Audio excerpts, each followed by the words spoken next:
परमात्मा राधा कृष्ण के चरणारविंदों में शतकोटि नमन बंदन। मित्रों को, जिज्ञासुओं को, धर्म प्रेमियों को, ज्योतिष विज्ञान प्रेमियों को हर हर महादेव, बम बम भोले नमः शिवाय। मित्रों, संसार में धन सब कुछ नहीं है, लेकिन बहुत कुछ है।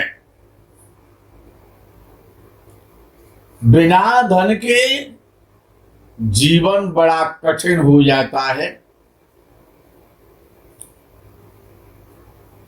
ज्योतिष शास्त्र के आधार पर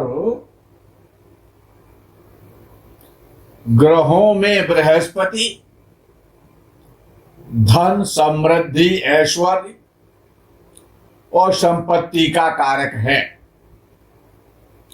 कोई भी ग्रह, चाहे सूर्य हो, चंद्र हो, मंगल हो, बुध हो, गुरु हो, शुक्र, शनि, राहु, केतु, कोई सा भी ग्रह हो, जब अपनी राशि में होता है या मित्र राशि में होता है या उच्च राशि में होता है, तो वो ग्रह गोचर में हो या जन्म कुंडली में हो, जन्म समय पर, तो हमेशा अच्छा ही फल देगा। ये सर्वमान्य नियम है। जैसे कि बृहस्पति कुंभ राशि से मीन राशि में जा रहा है, तो निश्चित है कि जिनका बृहस्पति द्वितीय भाव में, लग्न भाव में, पंचम भाव में, षष्ठ भाव में, अष्टम भाव में भी, साथ ही साथ भाग्य भाव में, दशम भाव में और एकादश भाव में निश्चित है कि अच्छा ही फल देगा। ऐसा माना जाता है कि अष्टम भाव का बृहस्पति जन्म कुंडली में बैठा हो, चाहे गोचर से जाए, विद्वान ऐसा मानते हैं कि गलत फल देता है, लेकिन ऐसा नहीं है। कोई भी ग्रह, चाहे वो षष्ठेश हो, चाहे अष्टमेश हो, चाहे द्वादशेश हो, जब अपने घर में जाता है, अपनी राशि में जाता है, मित्र राशि में जाता है, उच्च राशि में जाता है, तो तब ये निश्चित हो जाता है कि वो अपना अच्छा फल देगा। बृहस्पति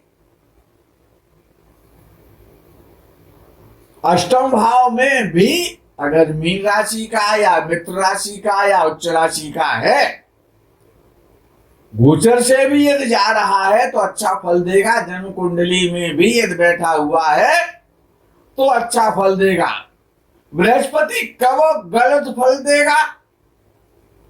पाप कर्तरी योग में हो, अर्थात अशुभ ग्रहों के मध्य में हो, अशुभ ग्रहों से दृष्ट हो रहा हो, या जिस राशि में जा रहा है उसका राशि से निर्बल हो, अस्त हो या नीच का हो, या जन्म नक्षत्र से तीसरे, पांचवें और सातवें नक्षत्र में यदि बृहस्पति, कोई भी ग्रह जन्म नक्षत्र से जब तीसरे, पांचवें या सातवें नक्षत्र में गोचर करता है तो निश्चित है कि वो गलत फल देगा। दूसरा नंबर आता है धन के विषय में, धन स्थान का, जो कुंडली का धन स्थान है। ये लाभेश का काम है, 11वें भाव का काम है लाभ कराने का, तो वो लाभ कराएगा। पंचम भाव और अष्टम भाव का काम है कि अचानक लाभ कराएंगे। भाग्य भाव का काम है कि दैवीय कृपा से भाग्य साथ देगा और कर्म में सफलता मिलेगी, व्यक्ति का भाग्योदय होगा। लेकिन धन स्थान जिसका नाम है उसका धन के साथ स्पेशली संबंध है। धन स्थान का जो स्वामी है, जब अपने भाव से यानी द्वितीय भाव का स्वामी धनेश, जब धनेश प्रथम भाव में बैठता है अर्थात जन्म कुंडली के लगन में बैठता है धनेश, और बलवान होकर के जब बैठता है, बली होकर के बैठता है, शुभ ग्रहों से देखा जाता है। धनेश लगन भाव में बैठा हो, शुभ ग्रहों से दृष्ट हो, तो जातक अपने प्रयास से अर्थात स्व प्रयास के द्वारा धन अर्जित करता है। यदि द्वितीय भाव में शुभ ग्रह हो और द्वितीयेश यानी धनेश लगन में हो तो जातक बहुत सुंदर होता है और बहुत धनवान होता है। लेकिन शर्त वही है कि पाप पीड़ित ग्रह ना हो, पाप करते दोष में ना हो, अस्त ना हो, नीच का ना हो। कौन? धनेश। तो निश्चित है कि ऐसा व्यक्ति अपने जीवन में सद्गुणी होगा, मितव्ययी नहीं होगा, दानी होगा, परोपकारी होगा, समृद्धशाली होगा। और जब धनेश द्वितीय भाव में होता है और पाप पीड़ित नहीं होता है, कुमार अवस्था में या युवावस्था में होता है, तो बहुत अच्छी धन की स्थिति बनी रहती है। यदि धनेश पर, धन स्थान में बैठे हुए धनेश पर अशुभ ग्रहों की दृष्टि हो तो धन की पीड़ा के साथ साथ वैवाहिक जीवन में भी कष्ट उत्पन्न होता है, अलगाव की स्थिति उत्पन्न हो जाती है। परिवार में भारिया से, माता पिता से, परिवारीजनों से परेशानियां उत्पन्न होती हैं, ऐसा अनुभव में आता है। द्वितीय भाव में पापी ग्रह होने पर जातक को विज्ञान के विषयों की शिक्षा ग्रहण करनी चाहिए, क्योंकि विज्ञान के क्षेत्र से और उसको शिक्षा में सफलता मिलती है। द्वितीय भाव विद्या के क्षेत्र के लिए भी बड़ा उपयुक्त भाव है। ये द्वितीय भाव और द्वितीय भाव में बैठे हुए ग्रह अच्छी स्थिति में है तो विद्योपार्जन में विशिष्टता प्राप्त करता है। द्वितीय भाव के स्वामी द्वितीयेश पर यदि बृहस्पति की दृष्टि होती है तो जातक धनवान होता है और विशेष रूप से यशस्वी होता है, ख्याति प्राप्त होता है। और बृहस्पति की दृष्टि तो जिस भाव पर या जिस ग्रह पर भी पड़ जाती है उसी की इंपॉर्टेंस, उसकी कीमत, उसकी मूल्यता, उसकी आवश्यकता बढ़ जाती है। उसका मूल्य बढ़ जाता है। बृहस्पति की दृष्टि में विशेष खासियत है। ये द्वितीय भाव का स्वामी द्वितीयेश जब तीसरे भाव में बैठता है तो व्यक्ति कला के क्षेत्र में, नाटक के क्षेत्र में, संगीत के क्षेत्र में या मित्रों की सहायता से, समाज के द्वारा, भाइयों की सहायता से धनार्जन करता है और यशस्वी होता है। लेकिन उस द्वितीयेश पर, तृतीय भाव में बैठे हुए द्वितीयेश पर अशुभ ग्रहों का प्रभाव यदि है या द्वितीयेश अशुभ ग्रहों के साथ बैठा है तीसरे भाव में, तो धन की हानि होगी। भाइयों के द्वारा धनहानि का कारण बन जाएगा। और ऐसा जातक यदि व्यापार करता है तो झगड़ालू और अहंकारी हो सकता है। यदि अशुभ ग्रहों में सूर्य हो तो अपने भाइयों से ऐसे जातक के अच्छे संबंध नहीं रहते हैं। ये द्वितीयेश द्वितीयेश मंगल के साथ तृतीय भाव में बैठा है तो नैतिकता खो जाती है और जातक के भाइयों से संबंध बिगड़ जाते हैं। जब द्वितीय भाव का स्वामी शनि या राहु के साथ बैठता है तो धन संबंधी समस्याएं प्रायः बनी ही रहती हैं। द्वितीय भाव का स्वामी जब चतुर्थ भाव में बैठता है तो पैतृक संपत्ति मिलती है, माता का सुख प्राप्त होता है, खेती के द्वारा, टूरिज्म के द्वारा, वाहनों के द्वारा, भूमि के द्वारा और शिक्षा के द्वारा बहुत विपुल मात्रा में और व्यक्ति धनार्जन करता है, सुखी रहता है। धन की तरफ से माता पिता से सुख मिलता है, घर का सुख मिलता है, वाहनों का सुख मिलता है, नौकर चाकरों का सुख मिलता है। और ऐसा जातक जिसका द्वितीय भाव का स्वामी निर्विकार होकर के जब चतुर्थ भाव में बैठता है तो अपने पूर्वजों की संपत्ति का ऐसा जातक भोग करता है।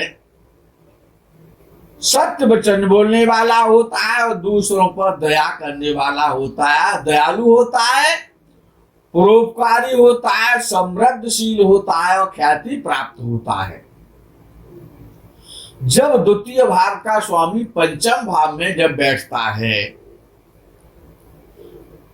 अच्छी स्थिति में जब बैठता है, शुभ ग्रहों के साथ बैठता है, शुभ ग्रहों से देखा जाता है, पापक ग्रहों से पीड़ित नहीं होता है, अवस्था का होता है या कुमारावस्था का होता है, अस्त या पाप करती दोष में नहीं होता है, तो जातक को जीवन में अनेक बार सट्टे के द्वारा, लॉटरी के द्वारा, स्टॉक मार्केट के द्वारा, शेयर बाजार के द्वारा, धर्मादि कार्यों से, मंदिरों से, मठों से, ट्रस्टों से, सरकार के द्वारा, संतान के द्वारा बहुत धनार्जन होता है। ओ यदि अशुभ ग्रहों के साथ बैठ जाए पंचम भाव में द्वितीय भाव का स्वामी या अशुभ ग्रहों से देखा जाता हो तो धन की हानि होगी।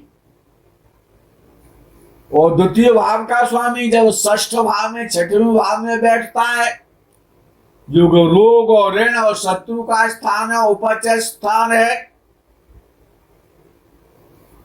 तो चिकित्सा के क्षेत्र में शत्रुओं और विरोधियों के द्वारा या खेलों के द्वारा, प्रतियोगिताओं के द्वारा, क्यों षष्ठ भाव चिकित्सा का क्षेत्र है, शत्रुओं का क्षेत्र है, विरोधियों का क्षेत्र है, खेल का क्षेत्र है, प्रतियोगिताओं का क्षेत्र है, कानून का क्षेत्र है, चोरी का क्षेत्र है, रेस का क्षेत्र है। कौन सा? छठवां भाव। तो जब द्वितीय भाव का स्वामी और जब छठवें भाव में बैठता है तो कानून के द्वारा चोरों से, डाकुओं से, लुटेरों से, उठाई गिराओं से, ठगों से, रेस के द्वारा इनसे धन प्राप्त होता है, मुकदमों के द्वारा धनार्जन होता है, ब्लैक मार्केटिंग से चोरी की वस्तुओं को बेचने से धन प्राप्त होता है, धोखेबाजी से ऐसा जातक धन प्राप्त करता है, छल कपट के द्वारा ऐसा जातक धनी बनता है। जब द्वितीय भाव का स्वामी छठवें भाव में बैठता है, क्योंकि छठवां भाव छल कपट का भी भाव है, धोखेबाजी का भाव है, तो इन सारे माध्यमों से और जातक को धन मिलेगा। षष्ठ भाव उपचय अर्थात वृद्धि करने वाला स्थान है। तो जब द्वितीय भाव का स्वामी और उपचय अर्थात वृद्धि स्थान में बैठेगा तो निश्चित हो जाता है कि जातक को धनी बनाएगा। और जब द्वितीय भाव का स्वामी सप्तम भाव में बैठता है तो व्यापार के द्वारा, विदेश से एक्सपोर्ट और इंपोर्ट के द्वारा, विदेशियों के द्वारा, विदेश व्यापार के द्वारा वो जातक धनी बनता है। और जब वही द्वितीय धन स्थान का स्वामी धनेश जब अष्टम भाव में बैठता है तो पैतृक धन संपत्ति की प्राप्ति कराता है, लेकिन पीड़ित नहीं होना चाहिए। और यदि पीड़ित हुआ तो पैतृक धन संपत्ति को समाप्त भी करा देगा। अष्टम भावगत द्वितीय अपने भाव को भी दृष्ट करता है, देखता है, इसीलिए सामान्य नियम के आधार पर धन के लिए बहुत अच्छा होता है। बृहस्पति भी अष्टम भाव में इसलिए अच्छा माना जाता है, मित्र राशि का, स्वराशि का या उच्च राशि का, कि उसकी दृष्टि धन भाव पर पड़ती है तो धन की स्थिति मजबूत हो जाती है।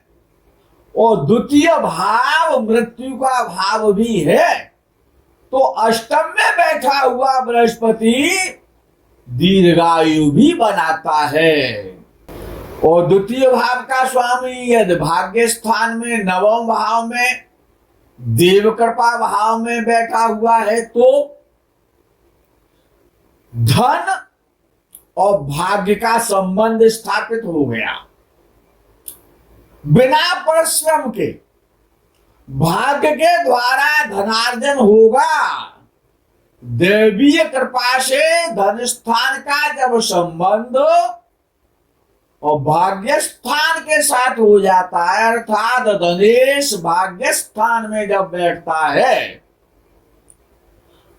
तो एक चीज निश्चित हो जाती है कि उसको तो धन मिलेगा, देव कृपा से मिलेगा, धर्मादि को माध्यम बना करके मिलेगा। ये सामान्य संबंध नहीं है, धन स्थान का संबंध, धनेश का संबंध भाग्य स्थान से हो जाना बड़ा दुर्लभ और अलौकिक संबंध है। यदि द्वितीय बलवान है तो नैसर्गिक भी बली है, तो पिता के द्वारा भी धन प्राप्ति का योग बनता है। और जो द्वितीय भाव का स्वामी दशम भाव में जो कर्म स्थान है, जो द्वितीय का संबंध कर्मेश के साथ, कर्म भाव के साथ हो जाता है, कर्म की प्रधानता है। द्वितीय भाव का स्वामी दशम भाव में उपस्थित हो तो ऐसा व्यक्ति विद्वान होता है, धनी होता है, सुखी होता है, अच्छे मार्गों से, अच्छे कार्यों से, सम्मानित व्यक्तियों के माध्यम से वो ऐसा व्यक्ति धनार्जन करता है, बहुत धन प्राप्त करता है। नौकरी के द्वारा, क्रय विक्रय के द्वारा, व्यवसाय के द्वारा, धर्मादि के द्वारा, धर्मादि क्रियाकलापों के द्वारा, वाणी के द्वारा, बुद्धि के द्वारा, उपदेशों के द्वारा, भाषण के द्वारा ऐसा व्यक्ति बहुत धनी होता है। लेकिन याद रखें कि धनेश पाप पीड़ित ना हो और कर्म स्थान में भी और पाप ग्रह ना हो। और जो द्वितीय भाव का स्वामी एकादश भाव में, इससे अच्छा योग और कौन सा हो सकता है। जो द्वितीय भाव का स्वामी एकादश भाव में लाभ स्थान में बैठता है,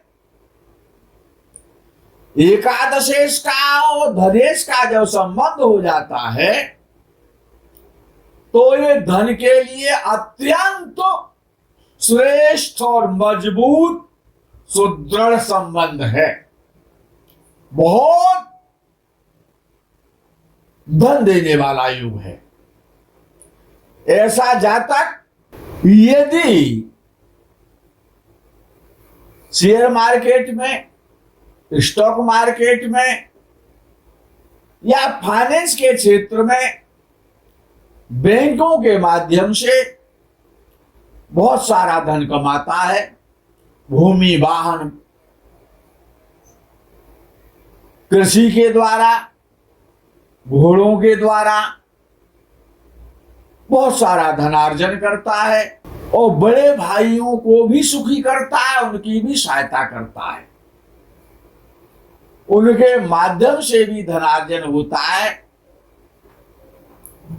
और जब द्वितीय भाव का स्वामी 12वें भाव में, द्वादश भाव में बैठता है तो विद्वान ऐसा कहते हैं कि ऐसा जातक हमेशा धार्मिक कृत्यों के द्वारा, धार्मिक क्षेत्र से, क्रियाकलापों से और धन को एकत्रित करता है, धर्म के द्वारा सम्मानित होता है या फिर सरकारी सेवा में रहता है। विदेशी स्रोतों से, वो द्वादश भाव विदेश का भाव है,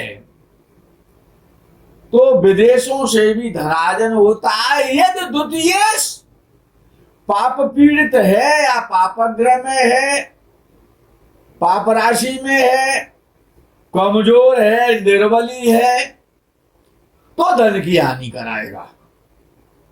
यदि मजबूत है, स्वराशि में है, उच्च का है, मित्र राशि में है, द्वादश भाव में है धनेश, तो निश्चित है कि विदेशों के माध्यम से, गवर्नमेंट के द्वारा, धर्मादि कार्यों से वो व्यक्ति धनवान बनेगा।